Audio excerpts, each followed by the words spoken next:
Saya juga mengundang Australia untuk berinvestasi di sektor hilirisasi mineral kritis Indonesia, termasuk pengolahan nikel, tembaga, boksit, dan emas.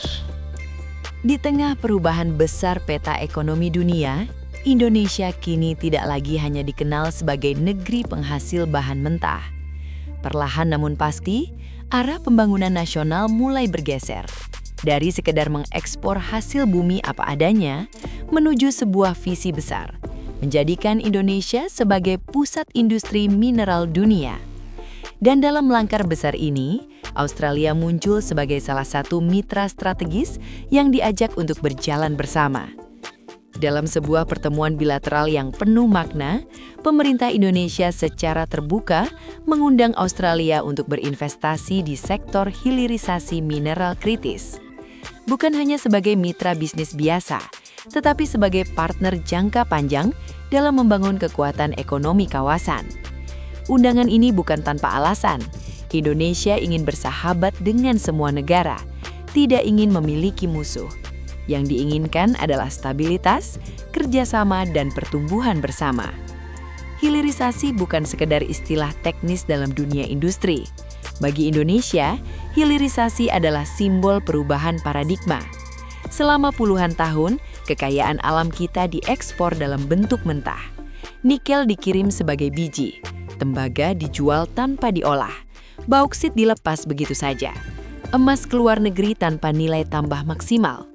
Negara lain yang menikmati keuntungan besar karena mereka mengolahnya menjadi produk bernilai tinggi. Kini, pola itu ingin diakhiri. Pemerintah menyadari bahwa kekayaan alam tidak akan membawa kesejahteraan jika hanya dijual murah.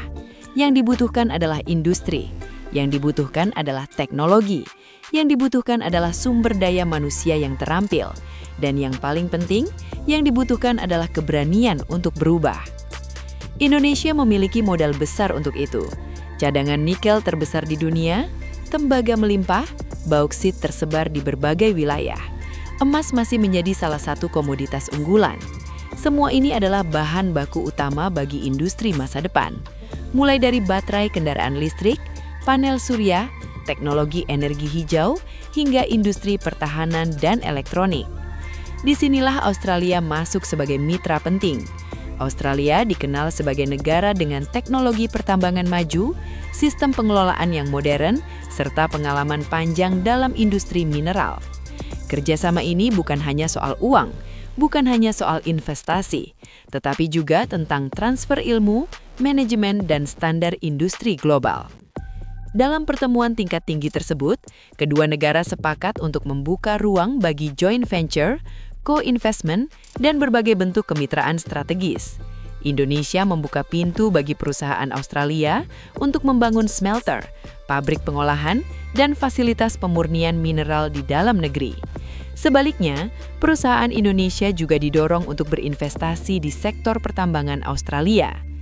Ini adalah hubungan dua arah, bukan relasi satu pihak yang mendominasi. Indonesia ingin menjadi pemain, bukan hanya penonton. Ingin menjadi tuan rumah di negeri sendiri. Ingin memastikan bahwa setiap ton mineral yang keluar dari bumi Nusantara membawa manfaat nyata bagi rakyat.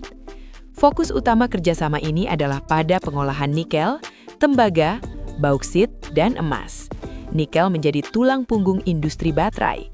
Tanpa nikel, kendaraan listrik tidak akan berkembang pesat. Dunia saat ini berlomba-lomba menuju energi hijau. Indonesia berada di posisi strategis untuk menjadi pemasok utama baterai dunia. Tembaga dibutuhkan untuk kabel listrik, infrastruktur digital, hingga energi terbarukan. Bauksit adalah bahan dasar aluminium yang digunakan dalam industri pesawat, otomotif, dan konstruksi. Emas bukan hanya untuk perhiasan, tetapi juga untuk teknologi tinggi dan cadangan devisa.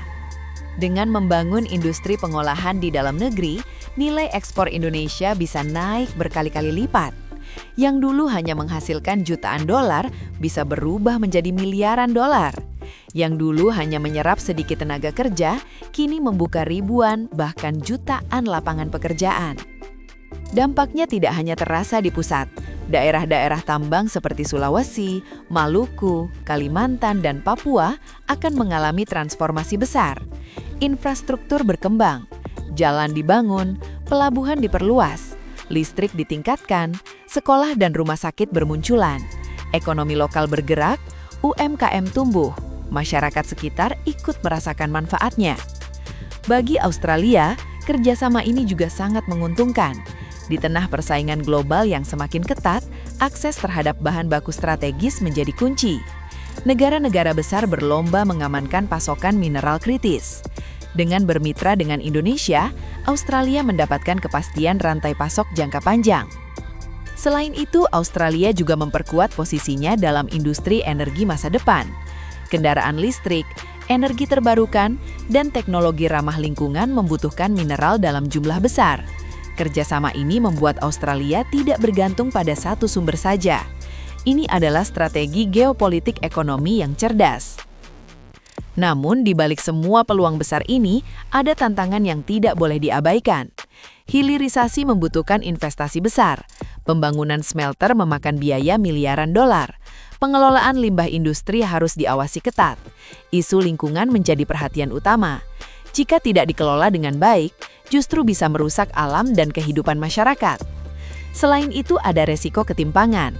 Jika regulasi lemah, investor asing bisa mendominasi. Keuntungan besar mengalir ke luar negeri. Rakyat hanya mendapat sisa. Inilah sebabnya pemerintah harus hadir sebagai pengatur yang kuat. Aturan harus jelas, pengawasan harus ketat, kepentingan nasional harus menjadi prioritas. Birokrasi juga menjadi tantangan. Perizinan yang lambat, regulasi yang tumpang tindih, dan koordinasi yang lemah bisa menghambat investasi. Reformasi harus terus dilakukan agar iklim usaha semakin sehat. Yang tidak kalah penting adalah sumber daya manusia. Mesin secanggih apapun tidak akan berguna tanpa operator yang terampil. Teknologi modern tidak akan berkembang tanpa insinyur, teknisi, dan manajer yang kompeten. Karena itu, kerjasama di bidang pendidikan menjadi bagian penting dari strategi ini. Indonesia mengundang Australia untuk mendukung penguatan sistem pendidikan nasional. Program pelatihan guru, peningkatan kapasitas dosen, hingga pengiriman tenaga pengajar ke universitas-universitas baru menjadi agenda utama. Australia Awards dan berbagai program beasiswa menjadi jembatan bagi generasi muda Indonesia untuk belajar teknologi dan manajemen modern. Tujuannya jelas, anak bangsa harus menjadi pemain utama di industri sendiri, bukan hanya pekerja kasar, tetapi menjadi insinyur, perancang, pemimpin proyek, dan pengambil keputusan. Hilirisasi sejati bukan hanya soal pabrik, tetapi tentang penguasaan ilmu.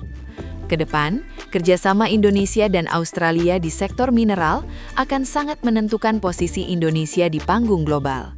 Jika dikelola dengan baik, Indonesia bisa menjadi pusat industri baterai Asia, menjadi hub pengolahan mineral dunia, menjadi kekuatan ekonomi baru yang disegani. Dalam 10 hingga 20 tahun ke depan, dunia akan semakin bergantung pada energi bersih. Permintaan mineral kritis akan melonjak. Negara yang siap sejak sekarang akan memimpin. Indonesia memiliki semua modal untuk itu. Sumber daya alam, pasar besar, stabilitas politik, letak strategis, dan kini mitra yang tepat. Namun, semua ini hanya akan berhasil jika disertai komitmen kuat. Komitmen untuk transparansi, komitmen untuk keberlanjutan, komitmen untuk keadilan sosial, komitmen untuk menjaga lingkungan. Tanpa itu, hilirisasi hanya akan menjadi slogan kosong. Kerjasama dengan Australia bukanlah tujuan akhir. Ini adalah alat. Alat untuk mempercepat pembangunan, alat untuk meningkatkan kesejahteraan, alat untuk memperkuat kedaulatan ekonomi. Indonesia tidak ingin selamanya menjadi pemasok bahan mentah. Indonesia ingin menjadi produsen, inovator, dan pemimpin. Di era persaingan global yang keras, negara yang kuat bukan hanya yang punya sumber daya, tetapi yang mampu mengelolanya dengan cerdas. Hilirisasi adalah jalan menuju kemandirian. Kerjasama adalah jembatan menuju kemajuan. Dan masa depan Indonesia sedang dibangun hari ini, dari tambang-tambang di pelosok negeri hingga meja perundingan internasional. Pertanyaannya sekarang, apakah kita siap mengawal proses ini bersama? Apakah kita siap memastikan bahwa setiap investasi benar-benar membawa manfaat bagi rakyat? Apakah kita siap menjaga agar kekayaan alam tidak kembali lepas dari tangan bangsa sendiri? Jawabannya ada pada kita semua, pemerintah, pelaku usaha, akademisi, dan masyarakat. Jika semua bergerak bersama, Indonesia bukan hanya akan menjadi penonton dalam revolusi industri hijau dunia, Indonesia akan menjadi pemain utama. Dan disinilah babak baru itu dimulai, dari hilirisasi mineral, dari kerjasama strategis dengan Australia, dari tekad untuk menjadikan kekayaan alam sebagai fondasi kemakmuran bangsa. Bukan hanya hari ini, tetapi untuk generasi yang akan datang.